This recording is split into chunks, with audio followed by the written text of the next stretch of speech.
Hello बच्चों, let's read the question. Question says if a is to b is equal to 1 by 2 is to 3 by 8, b is to c is equal to 1 by 3 is to 5 by 9 and c is to d is equal to 5 by 6 is to 3 by 4, then the ratio a is to b is to c is to d is. Option A है 4 is to 6 is to 8 is to 10. Option B is 6 is to 4 is to 8 is to 10. Option C is 6 is to 8 is to 9 is to 10. Option D is 8 is to 6 is to 10 is to 9. First we see the key concept. देखिए ratio का क्या मतलब है. जब भी हम लिखते हैं A is to B is a fraction, same unit में होता है रेशियो पहली बात तो, और ये कि फ्रैक्शन है A by B. अब हमें गिवन क्या है, हमें गिवन है a is to b is equal to 1 by 2 is to 3 by 8. अगर मैं फ्रैक्शन की फॉर्म में करूं तो दिस इंप्लाइज मैं इसे लिख सकती हूं a by b is equal to 1 by 2 by 3 by 8. इसे हम लिख सकते हैं 1 by 2 और ये मल्टीप्लीकेशन में ऊपर ये 8 ऊपर चला जाएगा और 3 डिनोमिनेटर में आ जाएगा, तो ये हो जाएगा 4 by 3. यानी a by b कितना हो गया 4 by 3. Therefore a is to b को हम 4 is to 3 भी लिख सकते हैं. आप डायरेक्ट यहां से भी सोल्व कर सकते हैं, दोनों को 8 से मल्टीप्लाई कर दीजिए. 1 by 2 into 8 is to 3 by 8 into 8. 8 से 8 कट जाएगा, यहाँ 4 आ जाएगा, तो जो a is to b है वो कितना बन गया 4 is to 3. मैंने फ्रैक्शन के तरीके से भी आपको करके दिखाया और डायरेक्ट इससे भी करके दिखाया. आप कोई भी मेथड यूज कर सकते हैं, हम डायरेक्ट यूज करेंगे. This is my equation first. अब हम b is to c is equal to 1 by 3 is to 5 by 9.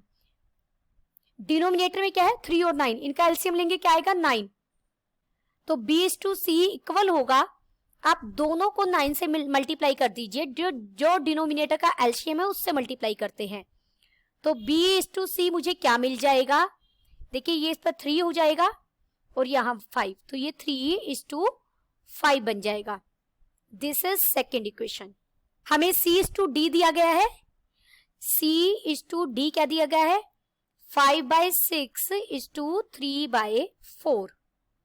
6 और 4 का एलसीएम क्या आएगा 12, तो मैं 12 से थ्रू आउट मल्टीप्लाई करूंगी, ये बन जाएगा 5 by 6 into 12 into 3 by 4 into 12, तो ये बन जाएगा 10 और यहाँ बन जाएगा 9.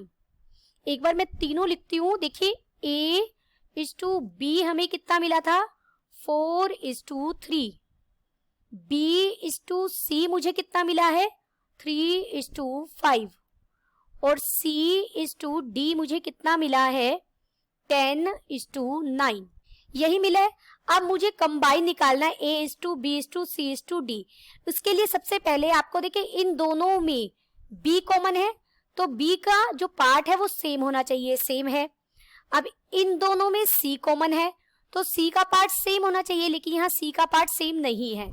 c को सेम बनाने के लिए मैं c is to d को लिख सकती हूँ, मैंने थ्रू आउट 2 से डिवाइड कर दिया, तो यहाँ 5 बन जाएगा और यहाँ 9 by 2 बन जाएगा. तो देयरफॉर जब आप a is to b और b is to c में b कॉमन है तो b का सेम बना लिया, b is to c and c is to d में c कॉमन है तो c का हमने सेम बना लिया. अब हम लिख सकते हैं a is to b is to c is to d को डायरेक्ट लिख सकते हैं. जो a is to b का है वो लिखेंगे 4 is to 3, b is to c का लिखेंगे 3 तो है is to 5 आ जाएगा और c is to d में 5 तो है, यहाँ 9 by 2 आ जाएगा. फ्रैक्शन को हटाने के लिए मैं थ्रू आउट 2 से मल्टीप्लाई करूंगी, तो ये 8 बन जाएगा, ये 6 बन जाएगा, ये 10 बन जाएगा और ये 9 बन जाएगा.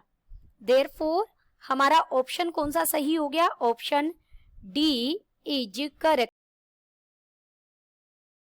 Option D is correct. Hope you understood it well. Best of luck.